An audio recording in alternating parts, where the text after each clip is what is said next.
Hey,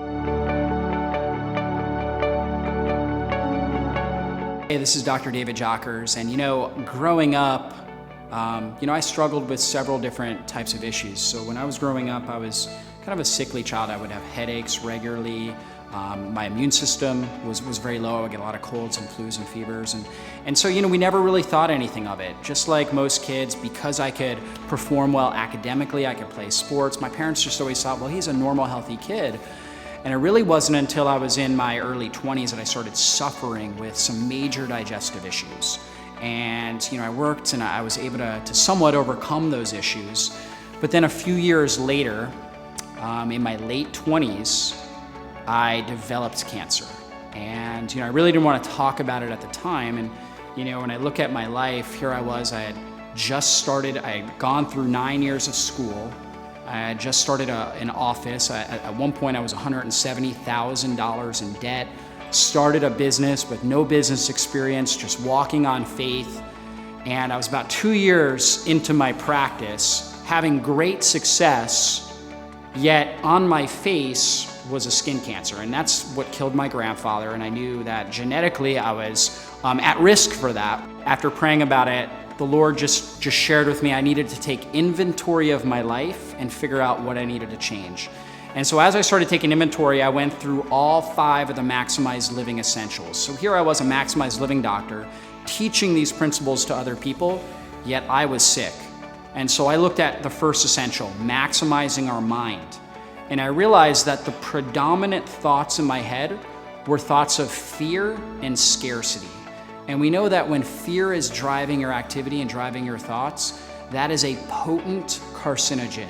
Fear-based thinking destroys your body. And so I realized I needed to really take time to take captivity over my mind, to work on my spirit, my relationship with God, and that had to take priority. So that was the first step. I looked at my nervous system.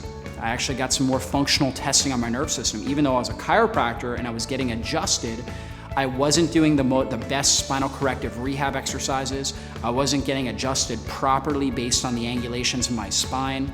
Started really focusing on my spinal rehab to correct my spine. I started looking at my nutrition. Even though I was eating a lot better than 99% of society, I realized that there were some aspects of my nutrition where I had too many carbohydrates. And so I went on a very low-carb, moderate protein, high good fat diet, loaded with antioxidants, started applying some breakthrough nutritional strategies. I was actually exercising too much. So our 4th essential is maximizing fitness. And you know what? I was overtraining. I was doing too much training, and I realized it was actually damaging my body. So I cut back a little bit on my exercise. I still exercise, but I cut back a little bit, started really focusing on sleep. For years there, I've been getting by on 6-7 hours of sleep, and I said, you know what? I want to get 8 hours of sleep at least 5 days a week. So I made a commitment to doing that, to really focusing on resting well. And then I looked at toxins and I realized, hey, there were different toxins in my life that I was being exposed to that I could avoid.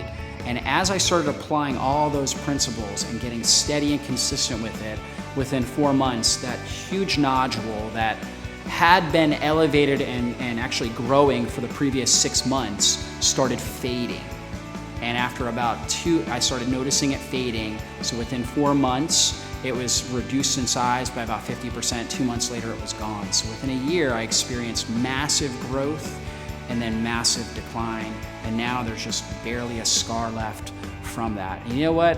What that really taught me was, it was really God instructing me that my body can heal itself, that He put this amazing power within me that I can heal, but I've got to apply the right rules, principles, and strategies. There are laws on this planet, and I needed to apply those.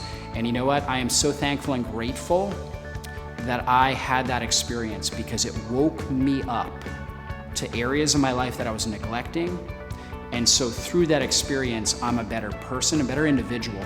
I'm a better doctor. I'm a better son. I'm a better, at this point, boyfriend. I'm a better everything in my life, because I had that experience. It strengthened who I am. It strengthened my faith. And you know what? If you've been diagnosed with cancer or some sort of terminal disease, I believe that it offers the opportunity to actually enhance you, to enhance your faith, enhance your lifestyle strategies, and really to take you to the next level in your life. So, we hope that that inspired you, and we hope to see you at the Cancer Killers Conference right here in Atlanta, Georgia.